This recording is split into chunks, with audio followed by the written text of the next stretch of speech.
Why did you choose to direct your first film in Hebrew and in Israel? Well, I wanted to make something that was extremely personal to me, and of course the book moved me very much and made me imagine a film immediately. And of course, my connection to a similar history with my family history and the country and the language, of course, made it very personal to me. And I think when you make your first film, it has to be the most personal you can imagine. ואם לפעמים נדמה לנו שבכל זאת יודעים משהו, זה עוד יותר גרוע. You got to practice your Hebrew. Yes. How was that like? It was great. I've always been embarrassed and shy with my Hebrew because I always have an accent and I make mistakes, and so to get this opportunity to improve it was a really great chance. Do you see any difference between Israel in its first days with all of the hopes and dreams, to Israel now? Maybe we lost something since then?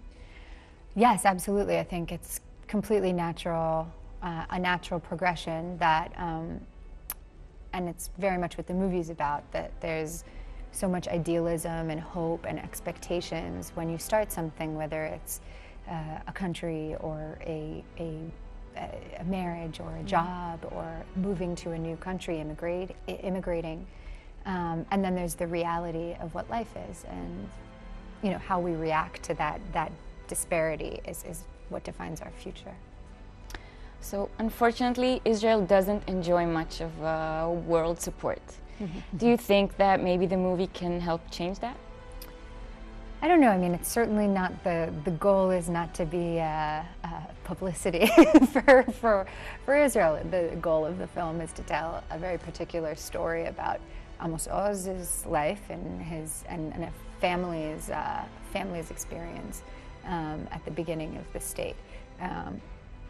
But I think that always the power of cinema is to make you feel something for people that you would never normally meet in your life. You would never normally feel their feelings. So I think cinema and literature, those are, it's always a way of helping improve empathy. On one hand, you have some criticism towards Israel or the government, and on the other hand, the movie is full with love for the state. Mm-hmm. So where are you on the scale? I think that when you are a citizen who loves your country, it's like your family. You love it till the end, and you also want it to be the best that it can be. And when it does things that you disagree with, you want it to be better and you hope for better.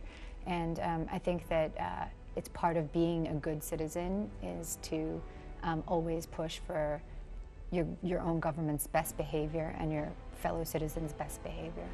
It's part of me. I can't deny it. When you're born somewhere, when you grow up in a culture, it's meaningful to you, and you choose what you want to be part of you. You reject other things.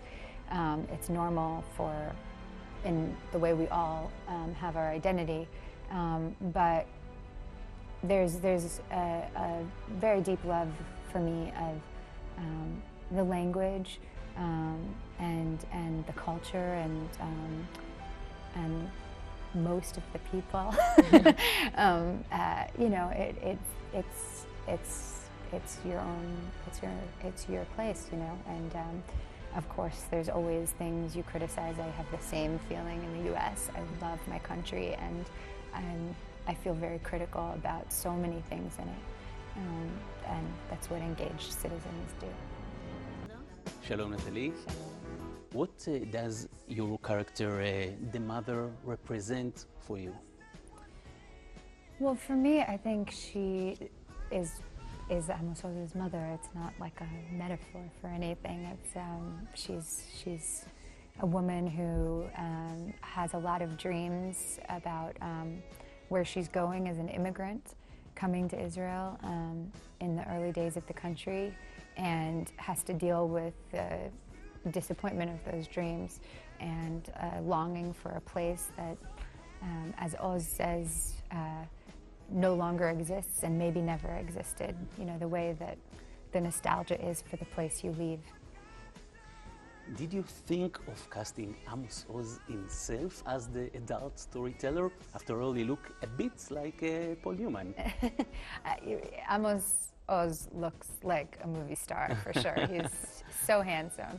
And of course, more importantly, a wonderful and brilliant, generous human being. And I did ask him to do the voice, and he didn't want to. I mean, I understand. I think it's already so personal to have it be your own story and your own writing. It's a big step already to let someone make a film of it, and then I feel like that he needed a little distance if I may be so bold as to explain him. From your point of view, how did Israel change since you lived here as a child? Well, I don't really remember when I was here as a child because I was 3 when I left, so I heard stories mainly. But so I don't know, but I obviously know in general that the country has obviously, I mean, you see the way the airport has changed, it kind of gives you an idea of like how this country has changed. If you had the opportunity to ask one question, Prime Minister Mr. Benjamin Netanyahu, what would the question be? Ooh. I would ask him where he sees the country in 25 years. You had a lot of criticism about him. Yes, I think it's, first of all, I think it's very Israeli to have a lot of complaints about your government. Very Jewish too. Very Jewish. And I think that's part of what keeps our people striving always to be better. And I think it's an engaged citizens, not only their right, but their necessity to always push your government to be better and more just and more righteous and do its best to you know, create the most benevolent governing system for all of the people who live there. Unwillingly, you became a Jewish symbol, an Israeli symbol. How much of a burden is that for you? Well, you definitely get asked a lot of questions about it. Wherever you go, you could be, you know, I'll be doing an interview for Thor, to promote, you know, Thor, and they'll start asking me about, like, the Israeli-Palestinian relations. And, of course, it becomes you know, burden in a way, but I feel so lucky to be from a place that's complex and that has made me think about a lot of big issues and care a lot about other people in a way that I don't know I would have if I would have gotten to if I was, you know, born in, you know, Scandinavia or somewhere quiet. Thank you so much. Thank you so much.